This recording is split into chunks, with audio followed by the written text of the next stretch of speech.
Assalamualaikum warahmatullahi wabarakatuh. Yang terhormat Bapak Sutarman SPD selaku Kepala SD Negeri 1 Karuman Jawa, yang saya hormati Ibu Imawati SPDI selaku pemateri hari ini, yang saya hormati Bapak Ibu hadirin sekalian. Puji syukur kita panjatkan kehadirat Allah SWT yang telah memberikan kita rahmat serta hidayahnya, sehingga kita dapat berkumpul dalam acara diseminasi menyebarkan pemahaman dan penerapan pengalaman budaya positif SD Negeri 1 Karuman Jawa yang akan dibawakan oleh Ibu Imawati. Tak lupa sholawat serta salam kita haturkan kepada Nabi junjungan kita Nabi Muhammad SAW yang telah kita nantikan syafaatnya di hari akhir. Saya sebagai pembawa acara akan menyampaikan susunan acara pada pagi hari ini. Yang pertama yaitu pembukaan, yang kedua menyanyikan lagu Indonesia Raya dan Mas Tepara, yang ketiga sambutan, yang keempat kegiatan inti, yang kelima penutup. Untuk mengefisienkan waktu, langsung saja kita berlanjut ke acara yang pertama, yaitu pembukaan. Kita buka acara pada pagi hari ini dengan bacaan basmalah bersama-sama. Bismillahirrahmanirrahim. Acara yang kedua menyanyikan lagu Indonesia Raya dan Mas Tepara. Hadirin dipersilakan berdiri.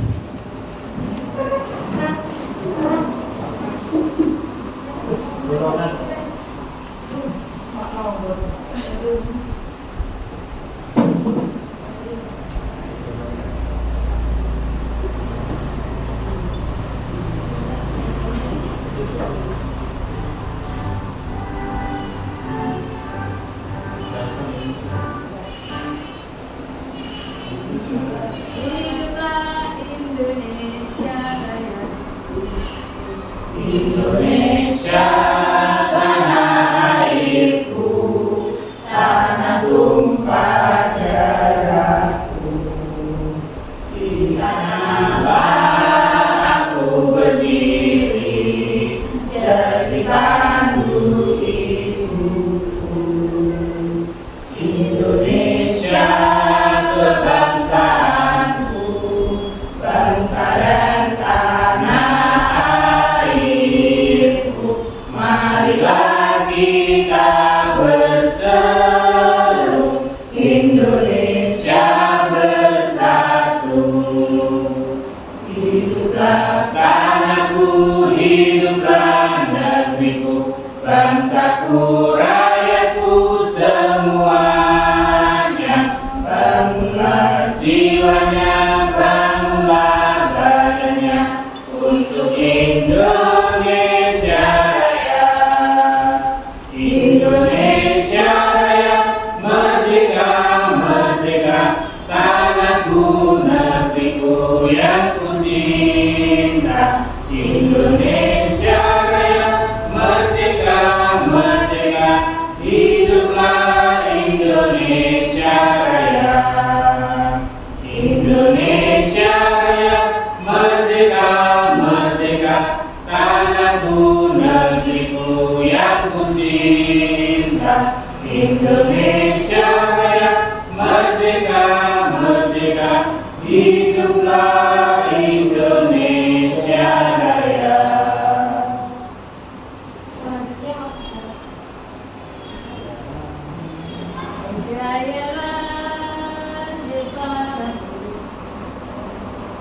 Para bumi Kartini kita bergema di seluruh dunia.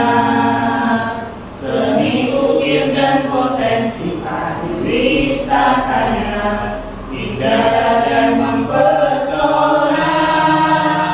Kartini suruh emansipasi, antarkan Jepara mendunia. Putri asli Jepara pantang mundur langkahnya dalam meraih cintanya. Para bumi Kartini kita, mari kita membangun bersama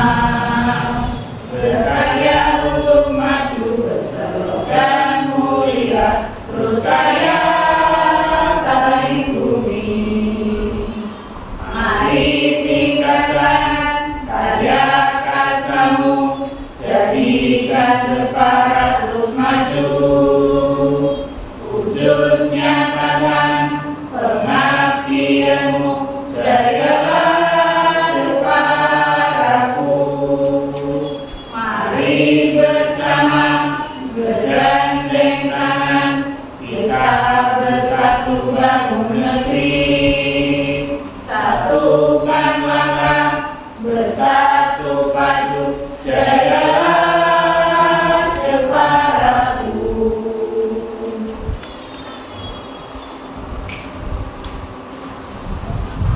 Hadirin dipersilakan duduk kembali. Acara selanjutnya yaitu sambutan. Sambutan yang pertama oleh Bapak Sutarman SPB selaku Kepala SD Negeri 1 Karimun Jawa, saya persilakan.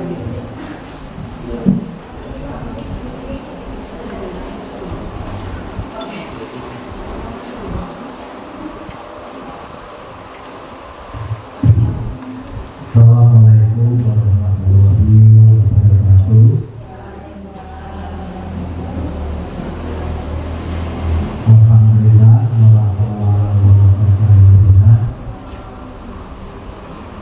yang terhormat Bapak dan Gubernur Provinsi Karimun Jawa, terlebih bagi segenap guru CPP yang kami banggakan. Marilah terlebih dahulu kita selalu mengucapkan puji syukur kepada Tuhan Yang Maha Kuasa yang telah memberikan anugerah kepada kita sehingga pada kesempatan ini kita masih dipersilakan untuk melaksanakan kegiatan, yaitu diseminasi meningkatkan pemahaman dan penerapan pengalaman budaya positif SD Negeri 1 Karimun Jawa yang telah dilaksanakan oleh salah satu CPP angkatan 10, yaitu di Himalaki SPB. Bapak dan Ibu, dan khususnya kepada para guru, utamanya yang sekarang melaksanakan program calon guru penggerak, bahwasanya adalah guru penggerak adalah sebagai agen perubahan, sehingga marilah dengan adanya panjenengan sebagai agen perubahan bisa memberikan contoh kepada guru-guru yang lain, di mana guru penggerak harus tergerak, bergerak dan menggerakkan. Dengan itu semua sehingga nanti endingnya pada kegiatan belajar mengajar akan semakin meningkat dan berkualitas. Itulah Bapak dan Ibu yang selalu kita harapkan dari adanya program positif yang kita jalankan bersama. Seperti itu sebagai semangat kalian semua, dan kita akhiri sambutan saya. Wassalamualaikum warahmatullahi wabarakatuh.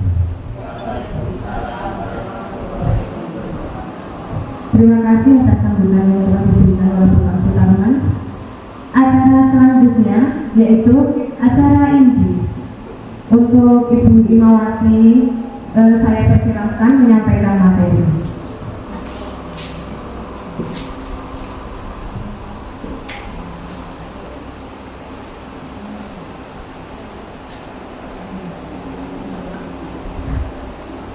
Assalamualaikum warahmatullahi wabarakatuh. Waalaikumsalam warahmatullahi wabarakatuh.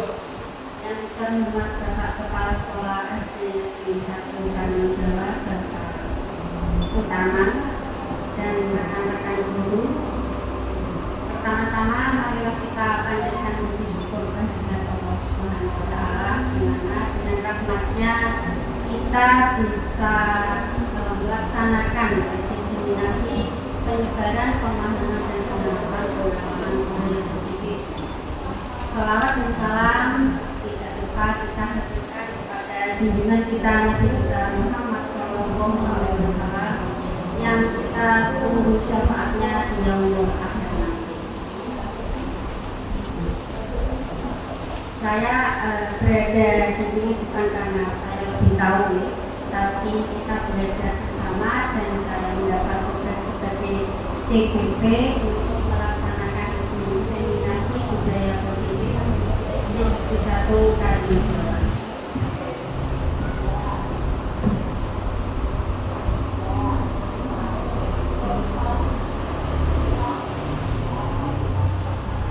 Untuk biar lebih penyegaran pertama itu saya berpalu, tapi buat dia lihat saja. Ketika nanti saya SD Negeri 1 Karimun Jawa, Bapak Ibu sakit mengatakan semangat, mantap, luar biasa. Itu gitu. Semangat, luar biasa. SD Negeri 1 Karimun Jawa. Semangat, mantap, luar biasa. Sekali lagi boleh tuh? Boleh. SD Negeri 1 Karimun Jawa. Semangat, mantap, luar biasa. Pertama kita awali dengan pertanyaan pemateri dengan setuju atau tidak setuju. Nanti untuk pembahasannya akan dibahas di slide selanjutnya. Hukuman dapat mendisiplinkan anak. Itu setuju atau tidak setuju Bapak Ibu guru?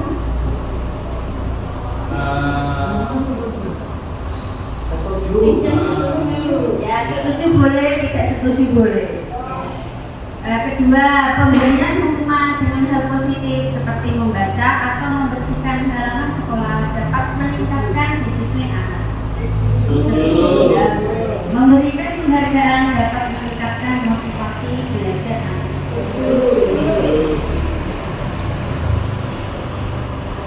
Hari ini nanti agenda pembahasan kita ada 6. Mohon sabar untuk mendengarkan dan mengikuti. Kita belajar bersama ya. Yang di depan kurang menarik untuk pembahasannya, kurang pintar seperti nanti bisa. Yang pertama disiplin positif dan nilai-nilai kebajikan universal. Nanti yang kedua ada teori motivasi, hukuman dan penghargaan dan juga eksekusi. Ketiga keyakinan kelas. Keempat kebutuhan dasar manusia. Kelima posisi kontrol dan keenam segitiga restitusi.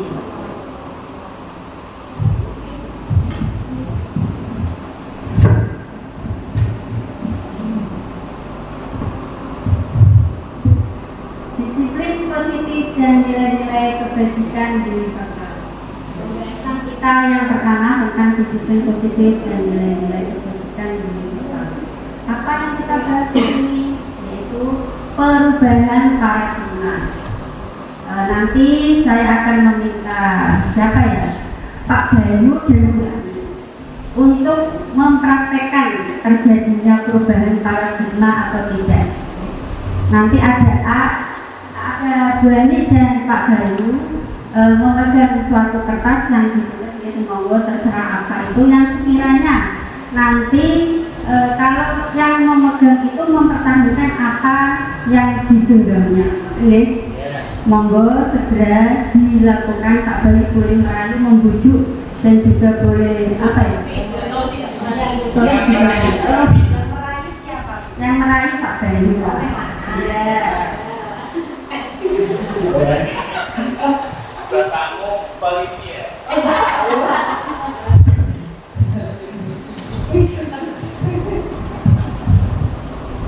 Bapakmu polisi ya? Kok tahu? Ya saya tidak tahu. Emangnya kenapa Pak? Karena kamu telah meninggal. Bukan dong Bu. Bukan Bu. Ayo kita Kan Bu kamu Bu. Kalau nggak mau membuka nanti aku akan mengikuti misalnya rumah. Gak mau Bu. mau berarti Bu Ani tidak bisa dikontrol oleh Pak Bayu. Bu Ani mempertahankan apa yang dia dengar.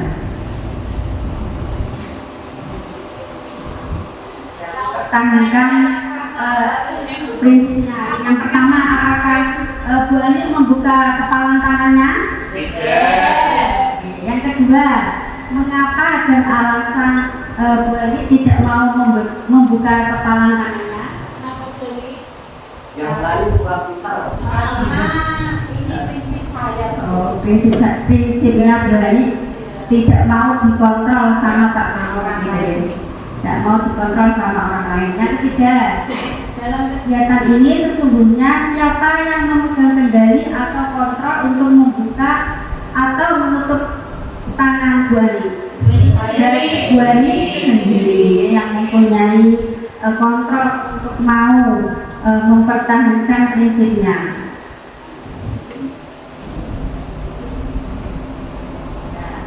Perubahan paradigma teori kontrol ini ada 4 ilusi.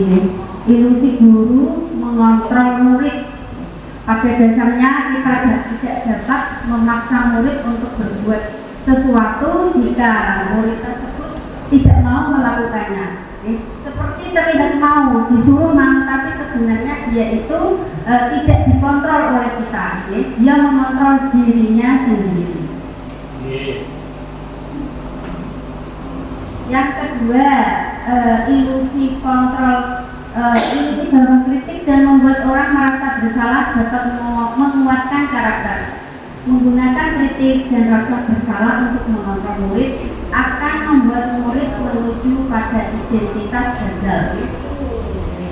Seringnya kayak disuruh tapi bukan sesuatu yang dari dalam dirinya sendiri, tapi karena kita yang kelihatan mengontrol, jadi membuat murid itu nanti akan merasa bersalah.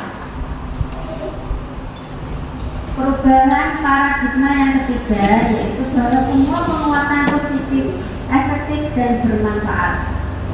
Bujukan atau bentuk-bentuk kontrol itu akan mempengaruhi murid untuk mengulang suatu perilaku. Usaha itu untuk mengontrol murid, tapi sebenarnya seperti sebuah ilusi. Sebenarnya kita tidak bisa mengontrol murid kecuali dia mengontrol dirinya sendiri.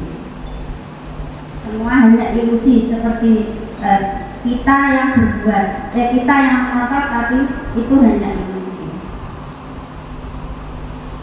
Yang terakhir, ilusi bahwa orang dewasa memiliki hak untuk memaksa. Banyak orang dewasa yang percaya bahwa mereka itu memiliki tanggung jawab untuk membuat murid-murid berbuat hal-hal tertentu.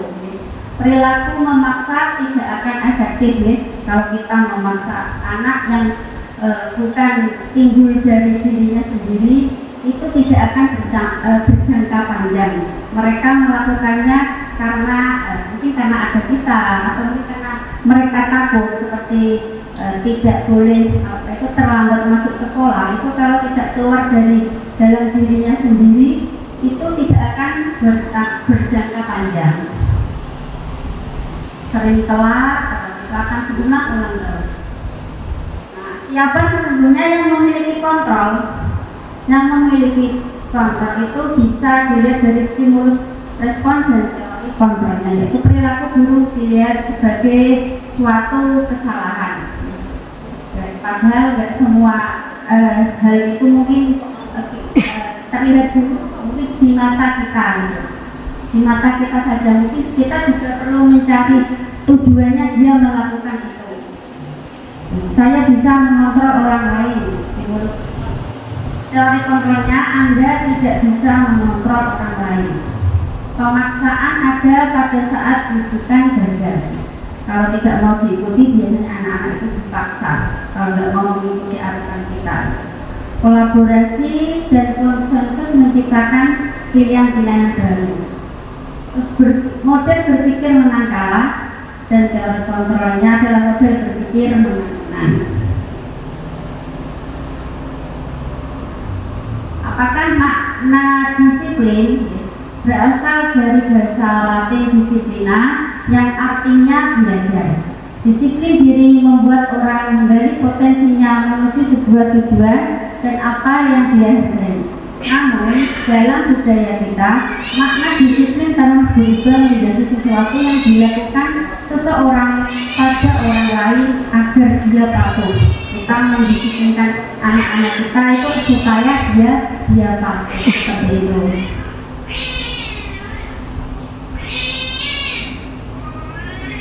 Nilai-nilai kebajikan universal adalah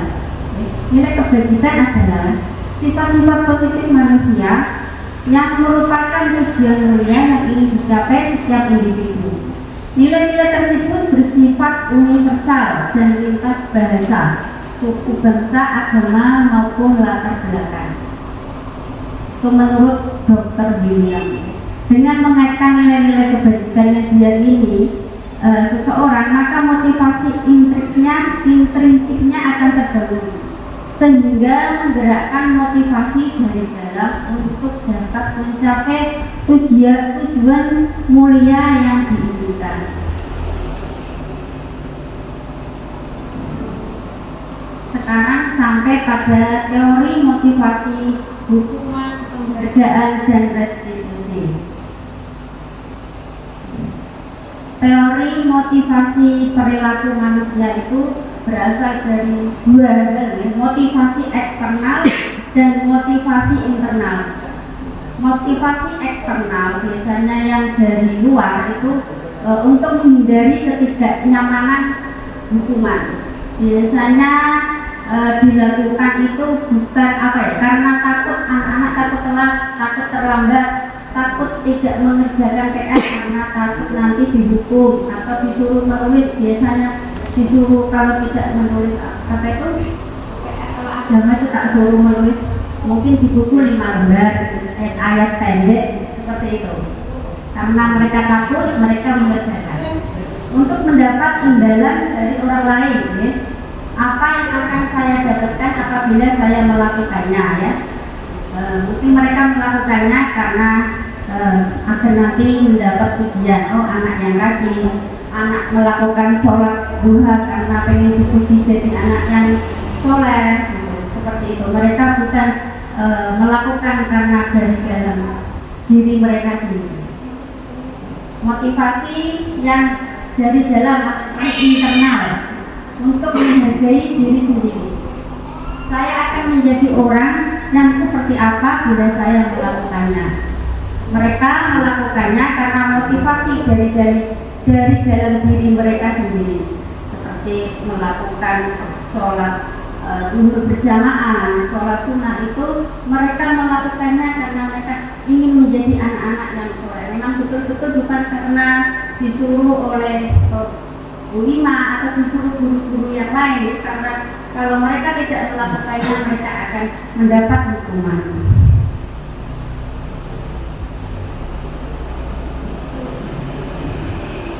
Sekarang lagi gemborkannya apa itu merdeka, pendidikan yang merdeka. Menurut Ki Hajar Dewantara, merdeka itu artinya tidak hanya terlepas dari perintah, akan tetapi juga cakap buat memerintah diri sendiri.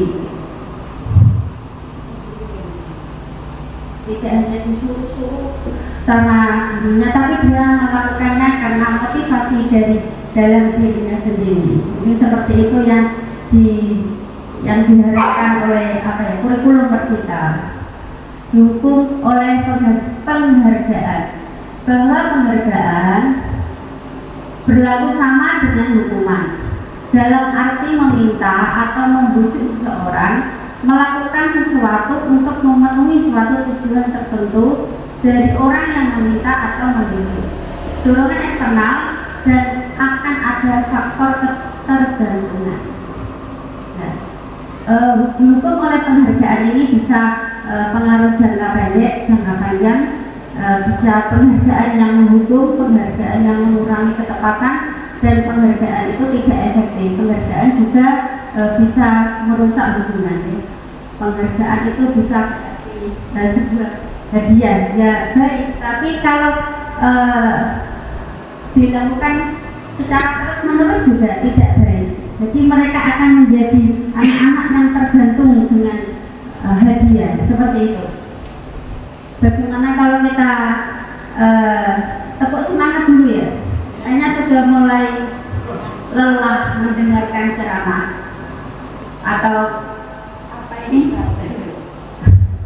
Ya siap Bu, tepuk Ya, semangat. tepuk semangat. Semangat. Sekali lagi. Ya. Tepuk semangat. Semangat. Terima kasih. Mari kita lanjutkan kembali Siap. belajarnya bersama, ya. Sekarang kita sampai kepada hukuman atau konsekuensi. Ini yang panas saya atau kipas anginnya ya? Wah. Ini. Nggak merasa bro kita kok panas ya? Hukuman atau konsekuensi.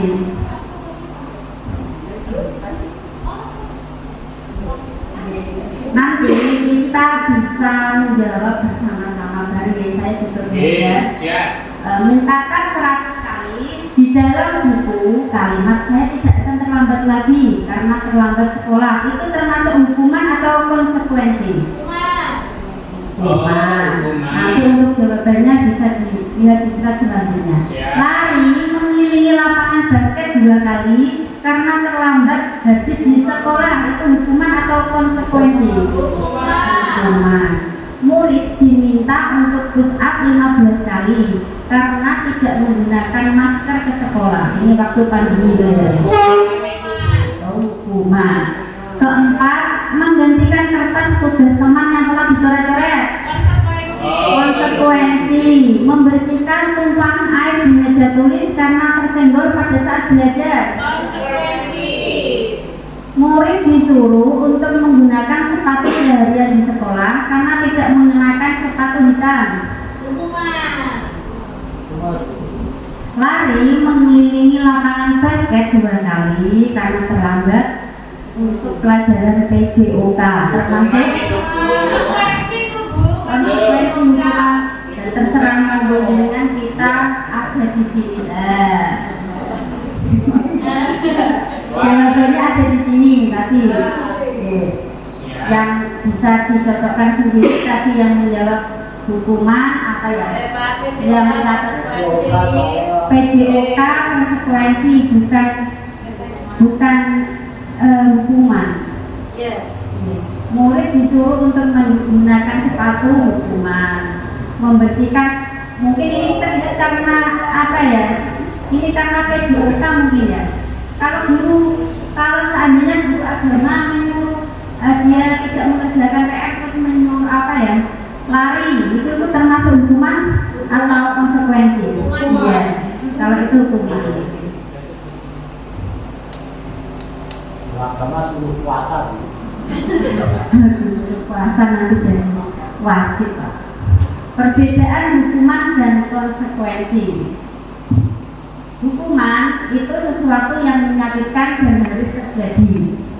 Biasanya bersifat fisik kayak tadi, disuruh lari, disuruh menyapu. Itu kalau yang bersifat hukuman. Kalau konsekuensi itu sesuatu yang harus terjadi akibat dari hukuman itu. Ingat, dia apa tadi? Konsekuensi itu kesepakatan. Dia kesepakatan dari melanggar kita anak-anak sepakati ketika membuat keyakinan kelas seperti itu, membuat anak sakit fisik untuk jangka waktu yang lama, fisik dan sakit hati juga ya. Kalau kita dipukul itu, kalau kita memukul anak itu, kita itu biasanya teringat sampai kita sudah tua itu masih ingat. Iya, saya juga. Iya, masalahnya saya juga mengalami pernah sekali dipukul sama guru ya, waktu itu sekali itu kok sampai sekarang itu masih teringat gitu. Ingat terus. Anak membenci kedisiplinan, anak menghargai kedisiplinan, itu konsekuensi. Kalau hukuman itu bersifat paksaan, Kalau konsekuensi itu sifatnya stimulus dan tindakan. Hukuman mendorong anak menyakiti diri sendiri. Kalau konsekuensi mendorong anak agar mudah menyesuaikan diri. Kalau hukuman membuat konsep diri yang buruk, menghakimi dihukum, ya aku itu piye, sing salah opo, seperti itu. Dia menyalahkan konsep diri anak itu menjadi buruk. Kalau konsekuensi konsep diri yang baik, hukuman anak belajar untuk menyembunyikan kesalahan, malah disembunyikan kesalahannya karena takut kelihatan maka dia akan dihukum. Konsekuensi anak belajar untuk mematuhi peraturan karena dibuat bersama-sama, maka dia akan belajar untuk taat atau mematuhi peraturan yang telah dibuat di keyakinan kelas. Hukuman marah, rasa bersalah, dipermalukan, merasa tidak dihargai. Karena biasanya kalau terlambat itu ya, terlambat sekolah kalau disuruh berdiri itu termasuk dipermalukan atau tidak ya? Termasuk hukuman, tapi tidak memalukan karena untuk mendisiplinkan juga perlu dihukum untuk saat ini tadi ya. Konsekuensi kehilangan hak dibuat tidak nyaman, diasingkan untuk sementara. Nanti yang terbaik itu hukuman, konsekuensi atau restitusi. Restitusi adalah proses menciptakan kondisi bagi murid untuk memperbaiki kesalahan mereka. Menciptakan kondisi bagi murid untuk memperbaiki kesalahan mereka, sehingga mereka bisa kembali pada kelompok mereka dengan karakter yang lebih kuat. Terus restitusi juga merupakan proses kolaboratif yang mengajarkan murid untuk mencari solusi. Restitusi itu mengajar murid untuk mencari solusi untuk masalah mereka dan membantu murid berpikir tentang orang seperti apa yang mereka inginkan dan bagaimana mereka harus memperlakukan orang lain.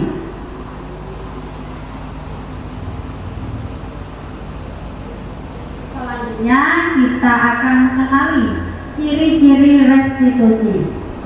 Restitusi itu satu, bukan untuk menebus kesalahan, namun untuk belajar dari kesalahan.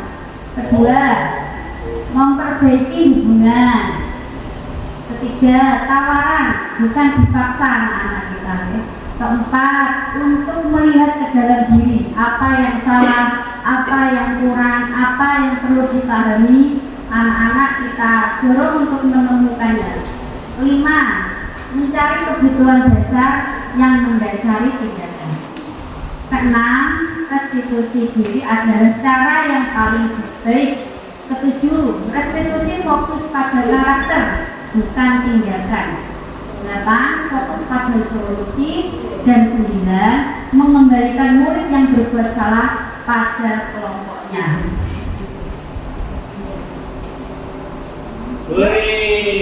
Sampai kepada ice breaking ya, biar tidak jenuh. Apa ini? Ice breaking Jawa.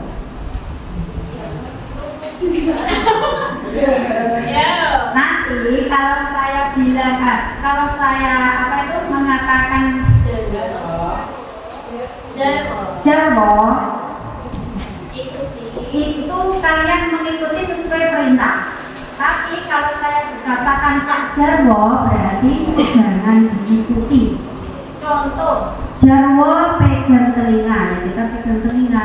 Kalau pegang telinga, berarti tidak usah dipegang telinganya. Oke? Oke. Lanjut berdiri dan Bu. Berdiri, nggak usah nanti ada perintah. Kalau saya sekarang mau memerintah, ayo kok memerintah. Jarwo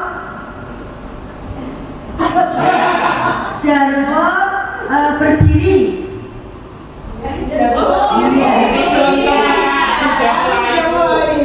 Sudah mulai yang dulu yang bikin telinga. Sekarang yang sudah mulai.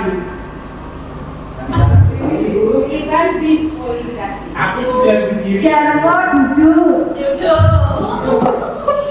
Jangan-jangan yang bersih ibu yang tahu.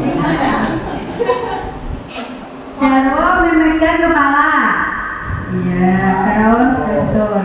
Memegang kepala. Bener sih Bu. Memegang kepala ya, banyak nggak masih memegang, nggak fokus ya. Memegang kepala berarti tidak boleh dipegang. Iya betul, lanjut. Betul. Lanjut kemana lagi ya? Lagi Bu, lagi. Kurang fokus balik coba kita lagi. Kita kembali. Jarwo apa ya? Megang temennya.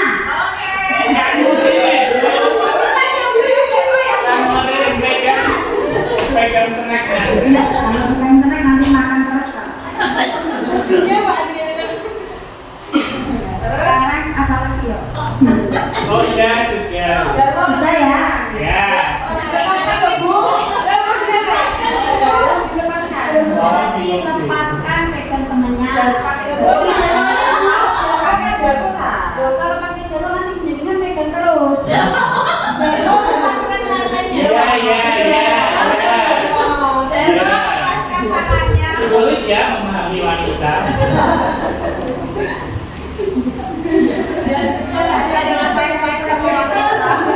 Lanjut.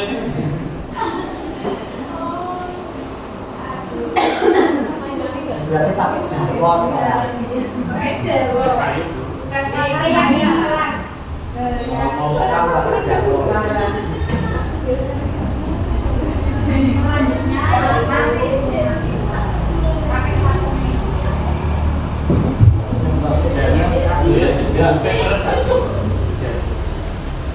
Selanjutnya yaitu keyakinan kelas. Apa itu keyakinan kelas? Nah, keyakinan kelas merupakan bagian awal dari budaya positif. Sebagai langkah awal untuk penerapan budaya positif bisa dilakukan dengan membuat kesepakatan kelas. Dalam pelaksanaannya harus melibatkan peserta didik. Mungkin kalau zaman dulu itu budaya apa itu kesepakatan keyakinan kelas ini semacam tata tertib. Cuma kalau zaman dulu tata tertib itu kebanyakan dibuat oleh guru sendiri ya. Kalau keyakinan kelas itu dibuat bersama oleh peserta didik dalam satu kelas itu dan dibantu oleh Pak Guru atau Bu Gurunya. Seperti itu.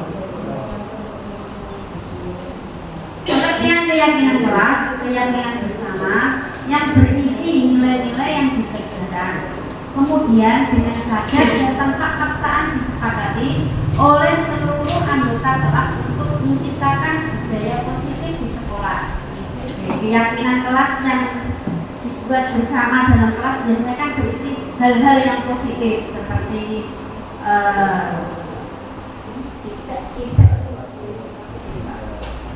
Iya. seperti Tidak sampai di kelas. mengikuti pembelajaran dengan baik.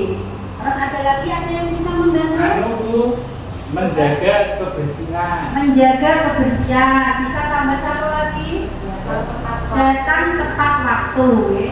Nah, datang tepat waktu, menjaga kebersihan. Keyakinan kelas yang bisa dibuat di setiap awal tahun ajaran baru bersama anak-anak dan juga gurunya. Siap. Harus kayak yang dibuat ya. Mengapa harus keyakinan kelas bukan peraturan kelas? Karena keyakinan untuk mendukung motivasi diri kembali ke nilai-nilai keyakinan pada diri seseorang. Karena keyakinan tadi lebih menggerakkan seseorang daripada sekedar mengikuti peraturan-peraturan. Jadi mereka membuat keyakinan kelas itu kan dari dalam diri mereka sendiri. Seperti ketika di awal tahun pembelajaran itu, karena saya pernah melakukannya ya bersama anak-anak ketika di tahun awal pembelajaran itu saya memberikan kertas yang berwarna-warni itu namanya apa ya? Sticky note ya. Kemudian mereka kemudian mereka kan menulis apa keyakinan yang mereka inginkan. Nanti mereka ditempel di papan tulis seperti itu, menulis satu-satu. Habis itu nanti kita diskusikan bersama mana keyakinan yang harus kita terapkan dan kita untuk kita kerjakan secara bersama-sama seperti itu.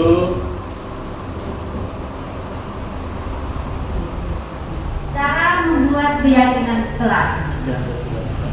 Ini tadi sudah dijelaskan ya, dilakukan di awal pembelajaran, dibuat forum diskusi bersama peserta didik di dalam kelas, terus menuliskan harapan pada kertas, menuliskan harapannya, ditempelkan gitu, nanti terus baru kita ketik menjadi keyakinan kelas dan kita tempel di kelas seperti itu.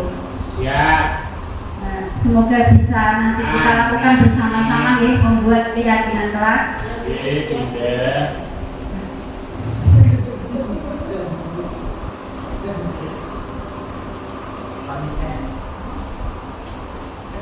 Oh iya, tolong kita akan melakukan apa ini ya, permainan jemput ya. Tolong di scan ya. Oke.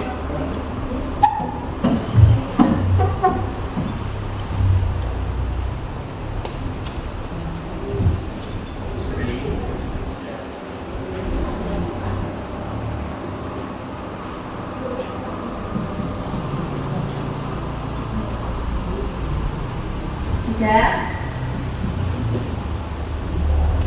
Ampun, Bu.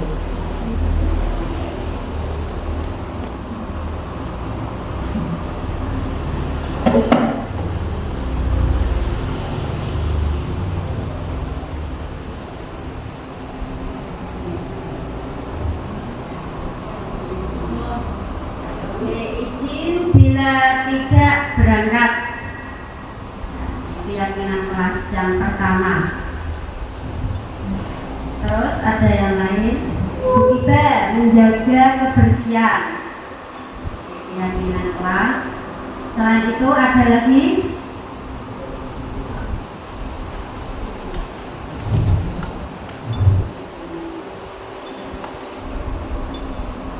Oh iya, Bu Ratna bicara sopan santun ya. Bisa. Terus ada lagi Bu Sri datang tepat waktu.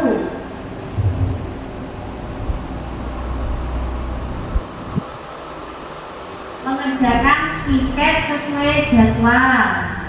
Bisa. Terus Pak Bayu meletakkan barang ke tempatnya.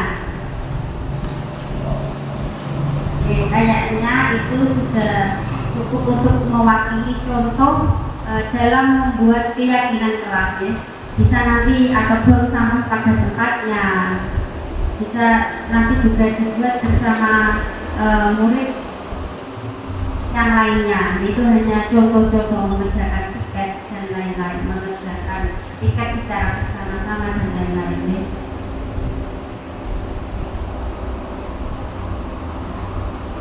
Selanjutnya yaitu kebutuhan dasar manusia. Kebutuhan dasar manusia ini ada meliputi kasih sayang, penguasaan, kesenangan, kebebasan, dan bertahan hidup. Otomatis dia sebagai manusia kita pasti butuh untuk disayangi, butuh untuk bersenang-senang juga, untuk menyenangkan diri juga perlu ya. Tidak harus ngopain anak, terus kita juga jenuh. Ngopain suami, anak, teman-teman kali-kali juga kita perlu untuk menyenangkan diri kita. Ya, habis ini piknik. Ya, habis ini piknik. Banyak sekali ya, Bu.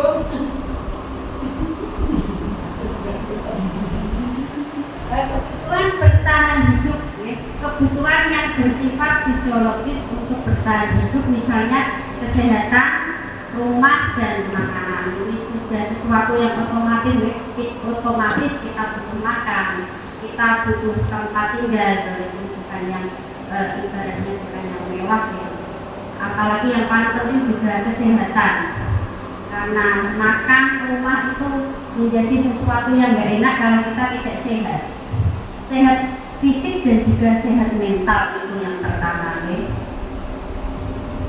2. Kebutuhan kasih sayang dan rasa diterima. Kebutuhan untuk diterima, kebutuhan untuk disayangi dan diterima meliputi kebutuhan akan hubungan dan koneksi sosial, kebutuhan untuk memberi dan menerima kasih sayang, dan kebutuhan untuk merasa menjadi bagian suatu kelompok disayang, tetap terhubung dengan orang lain seperti teman, keluarga, pasangan hidup, teman kerja, dan kelompok di mana kita tergabung. Butuh kasih sayang juga kita dari teman dan pasangan hidup kita terutama. Kok kayak curhat ya? 3. Kebutuhan penguasaan atau kebutuhan pengakuan atas kemampuan. Kebutuhan ini berhubungan dengan kekuatan untuk mencapai sesuatu, menjadi kompeten, menjadi terampil diakui atas prestasi dan keterampilan kita, didengarkan dan memiliki rasa harga diri. Kita juga butuh didengarkan oleh orang lain, oleh teman-teman, bahkan kita juga perlu butuh didengarkan oleh anak didik kita. Kita menjelaskan, anaknya malah kadang ngomong sendiri, kadang perasaan kita gimana gitu. Nah itu berarti kita butuh namanya pengakuan atas kemampuan kita. Yang terakhir, kebutuhan kebebasan. Nah, kebutuhan untuk bebas adalah kebutuhan akan kemandirian, otonomi, memiliki pilihan dan mampu mengendalikan arah hidup seseorang. Anak-anak dengan kebutuhan kebebasan yang tinggi menginginkan pilihan. Mereka perlu banyak bergerak, suka mencoba, tidak terlalu terpengaruh orang lain, dan senang mencoba hal baru dan menarik. Anak-anak memang sukanya mencoba. Kita biarkan mereka bebas bergerak, bebas maunya, tapi tentunya dengan dorongan atau dukungan dari kita, bukan dibiarkan bebas sebebas-bebasnya, tapi bebas yang terarah. Ada kebutuhan untuk merasa senang, ternyata tadi bukan yang terakhir ya. Kebutuhan akan kesenangan adalah kebutuhan untuk merasa, untuk mencari kesenangan, bermain dan tertawa. Bayangkan hidup ya, kalau kita tidak tertawa itu ya Sedih. cemberut aja. Yes tuh aku ada gue terus. Teman saya juga ada yang kayak gitu. Kalau sekarang Ya kalau ada teman yang seperti itu ya dihibur. Tapi kalau dia tidak mau dihibur, aku suka makan dia malah. Mungkin lagi sensi ya. Jadi gue paling ya.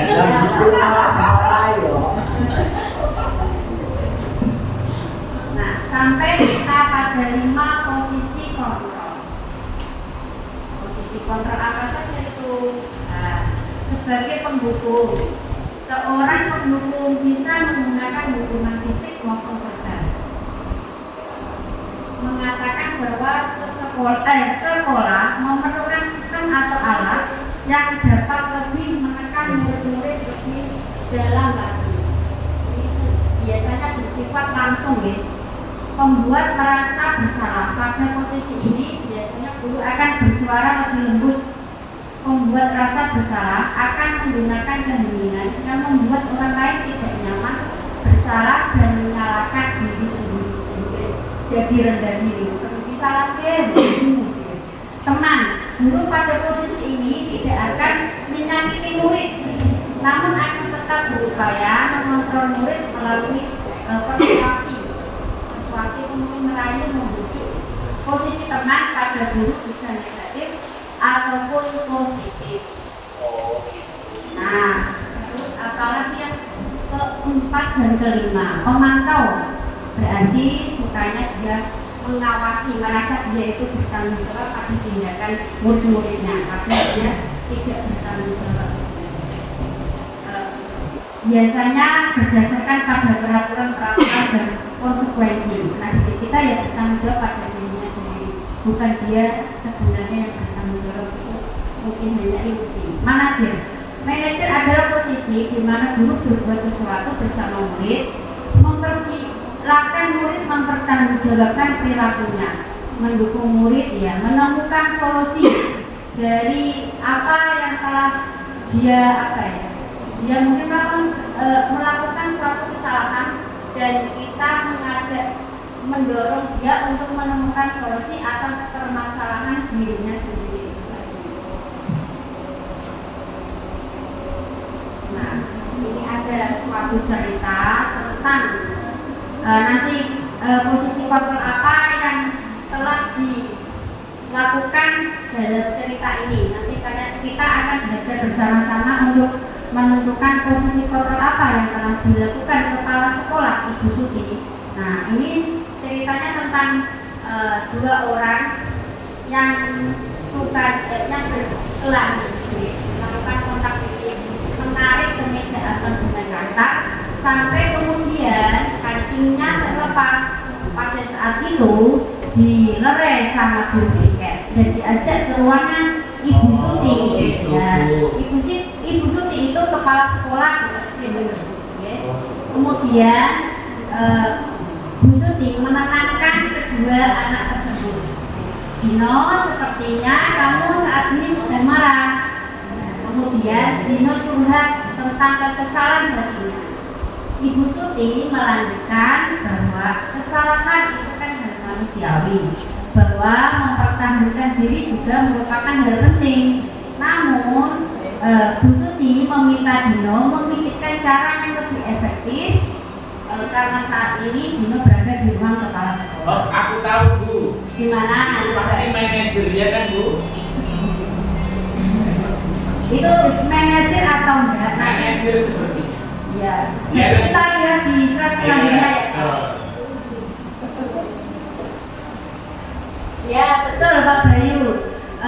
Posisi Bu Suti tadi adalah sebagai manajer, karena Bu Suti tidak memberikan hukuman, tidak membuat orang merasa salah. Namun Bu Suti menenangkan keduanya, mempersilahkan murid bercerita dan mengajak memperbaiki masalah, serta mengajak murid untuk menganalisis kebutuhan dirinya maupun kebutuhan orang lain. Oke, siap.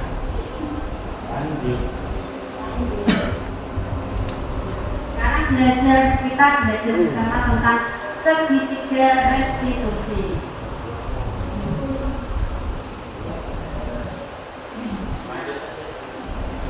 Kita lanjutkan lagi ya. Nah, segitiga restitusi ini dimulai dari stabilkan identitas, kedua validasi tindakan yang salah, dan yang terakhir yaitu menanyakan keyakinan. Contohnya nanti seperti ini. Nah, menstabilkan identitas yang biasa dikatakan diri, kalau menstabilkan identitas yaitu berbuat salah dan manusiawi. Tidak ada manusia yang sempurna. Bapak ini juga pernah berbuat salah. Nah, kita pasti bisa menyelesaikan permasalahan ini. Ya, terus yang kedua apa? Yang kedua yaitu validasi tindakan. Validasi tindakan ini biasanya guru akan mengatakan hal-hal contohnya, kamu bisa melakukan hal yang lebih buruk dari hal ini. Kamu pasti punya alasan mengapa kamu melakukan perbuatan ini. Terus apa yang penting bagi kamu? Kamu boleh tetap berusaha menjaga sikap itu, tapi tambahkan sikap lain yang lebih baik atau itu. Oh iya, yang ketiga Bu. Yang ketiga terakhir dari segitiga restitusi yaitu apa nilai yang kita biasanya yang guru katakan adalah nilai-nilai universal apa yang telah kita sepakati. Kelas dilihat seperti apa itu, apa kamu ingin menjadi anak seperti apa yang kamu rasakan ketika melakukan itu. Nah, seperti itu menanyakan keyakinan. Nah, ini nanti ada video yang kemarin saya lakukan bersama seorang murid ya, tentang Naura yang sering yang melakukan apa itu berangkat tapi terlambat. Kenapa kok sampai dia terlambat? Padahal dia sebenarnya anak yang rajin. Selamat minggu. Bagaimana keadaan hari ini? Baik Bu. Pagi ini saya lihat kamu tidak ikut kita saja dahulu. Menurut pertimbanganmu sudah berapa kali kami tidak mengikuti pekerjaan sebelumnya? Maka kesalahan itu ada mengintervensi tidak akan salah. Namun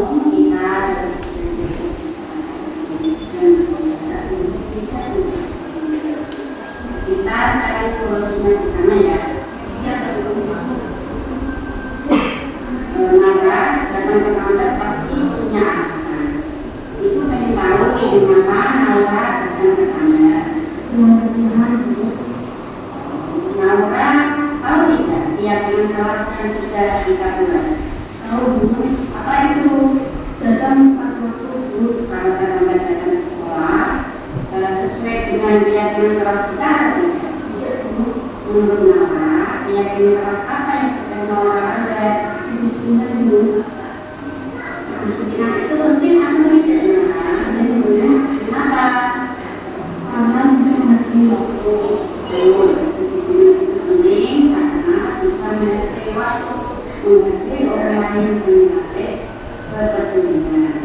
Dan menurut saya menyesal dengan terus Nora harus menunjukkan sikap yang bagus dengan bisa menunjukkan kira-kira apa yang Nora lakukan ke depannya tidak terlambat lagi. Memasak malam untuk kamu sudah menemukan solusinya. Itu akan bekerjasama dengan guru dan kamu hanya kamu bisa datang ke tempat kamu. Terima kasih Naura. Sekarang kamu bisa mendengarkan.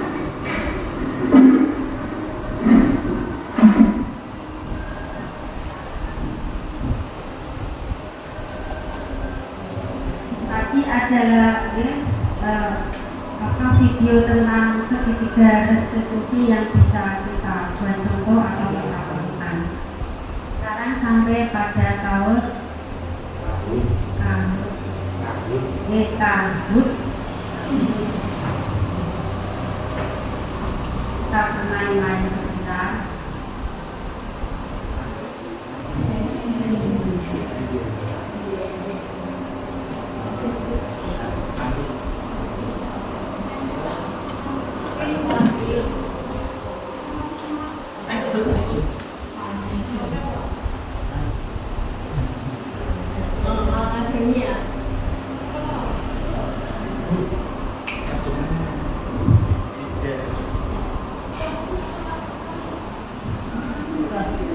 games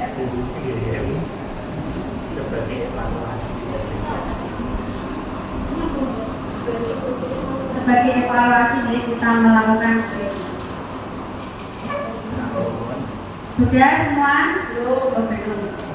Bu Ratna belum.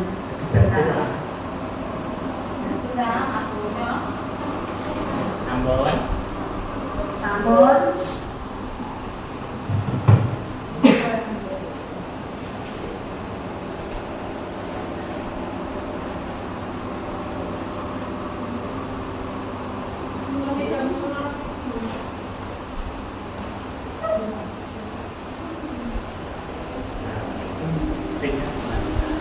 Minyak dimasukkan ya.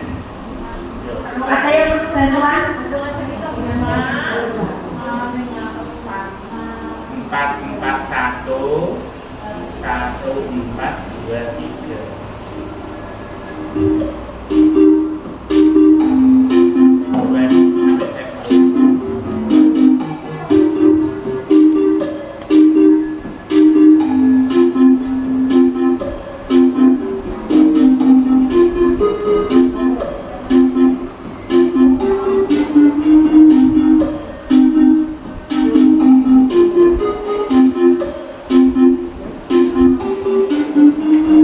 Sudah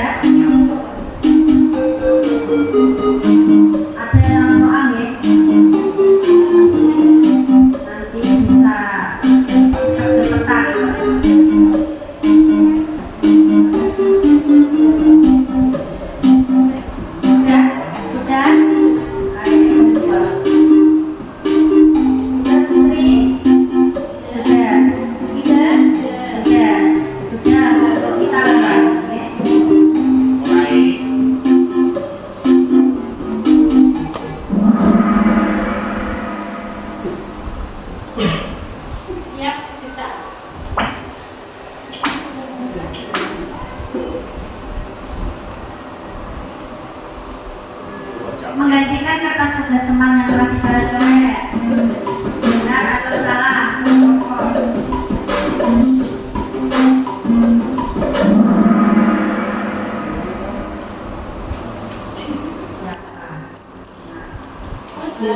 Bu Vivi, lanjut.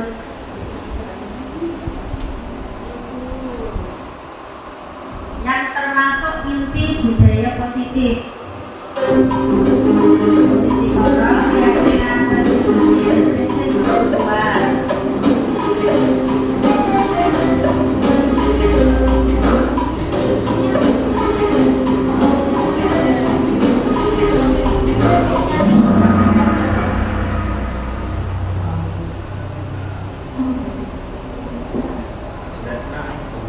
Yang termasuk inti budaya positif yaitu keyakinan kelas. Siapa yang ada di atas ya? Bu Sri Nurdayati. Oh. Selanjutnya yang ketiga, apa keyakinan kelas yang sudah kita sepakati? Bersediakah kamu memperbaikinya? Adalah contoh apa?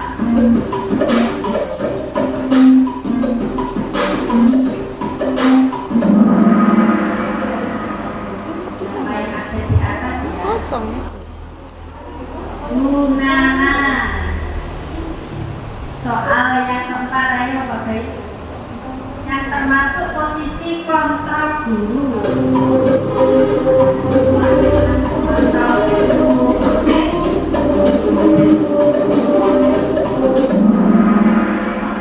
Benar semua yang termasuk posisi kontrol guru. Bu siapa lagi? Gunana lagi.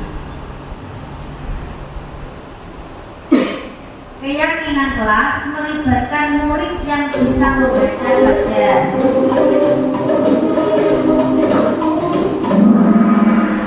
Salah isinya. Gunana lagi. Langkah terakhir segitiga restitusi adalah menanyakan keyakinan. Benar atau salah?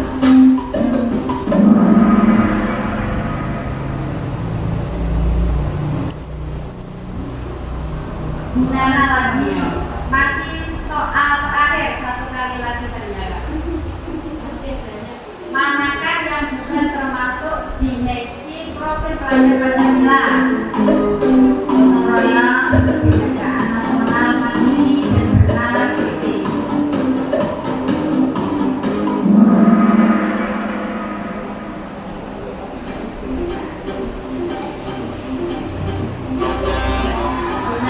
Juara 3, juara 2 posisi, juara 1 juara 1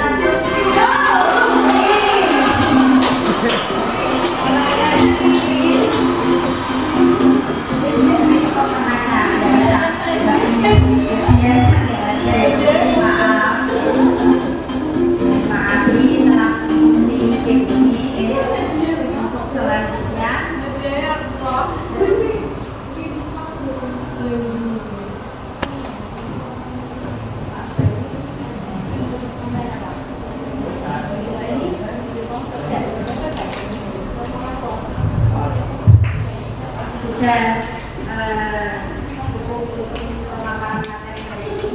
Nanti ada sesi pertanyaan. Saya serahkan pada Bu Jati.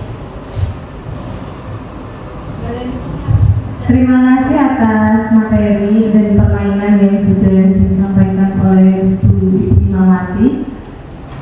Sesi selanjutnya yaitu sesi tanya jawab. Apakah ada bapak atau ibu yang ingin bertanya kepada Bu Ima?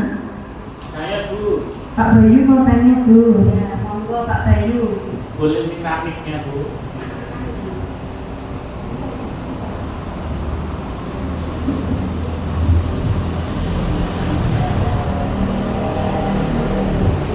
Terima kasih. Assalamualaikum warahmatullahi wabarakatuh.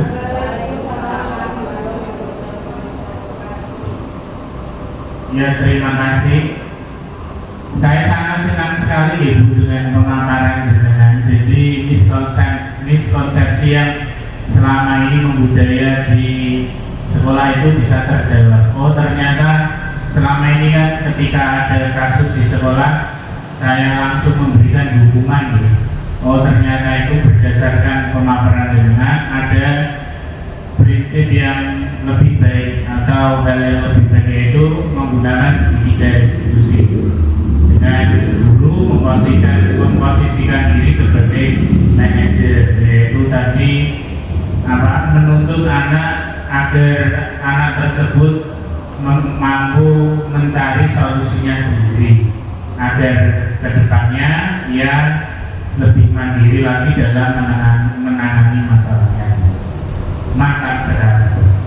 Yang ingin saya tanyakan adalah, apabila dalam segitiga restitusi Bu, saya memposisikan sebagai penghukum Bu, itu boleh tak? Tidak Bu. Misalnya kemarin itu anak saya ada yang memecahkan kaca sekolah Bu. Nah, misalnya kemudian saya menggunakan segitiga restitusi, tapi saya memposisikan sebagai penghukum.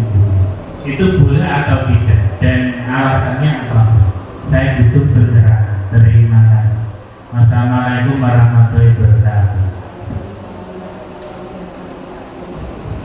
Saya akan mencoba menjawab pertanyaan Pak Bimo.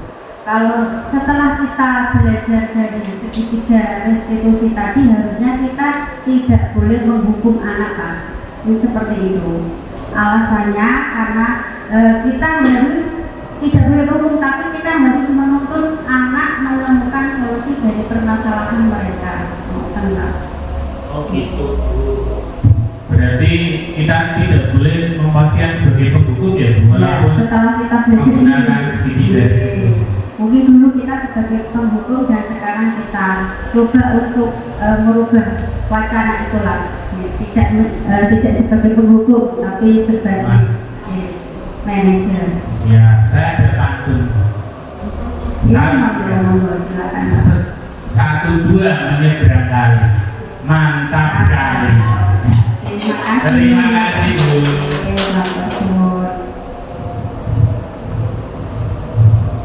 Apakah ada yang ingin bertanya lagi? Ada Bu, satu tanyanya tadi itu kan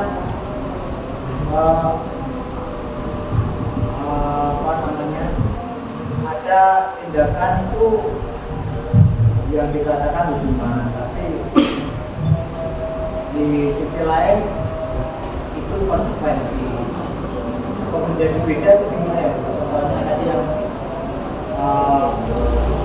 di mata pelajaran PJOK itu kan terdapat 10 menit suruh lari, itu kan cuma boleh. Tapi kalau di pelajaran lain kenapa tidak boleh, sebaiknya gimana?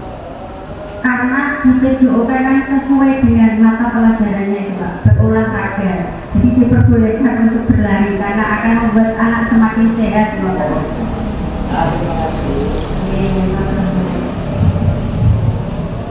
Ya, terima kasih atas pertanyaan yang sudah disampaikan. Acara selanjutnya yaitu penutup. Saya sebagai pembawa acara dan Ibu Ima sebagai pemateri, jika ada salah yang kami sengaja ataupun kami tidak sengaja, mohon maaf. Wassalamualaikum warahmatullahi wabarakatuh. Waalaikumsalam.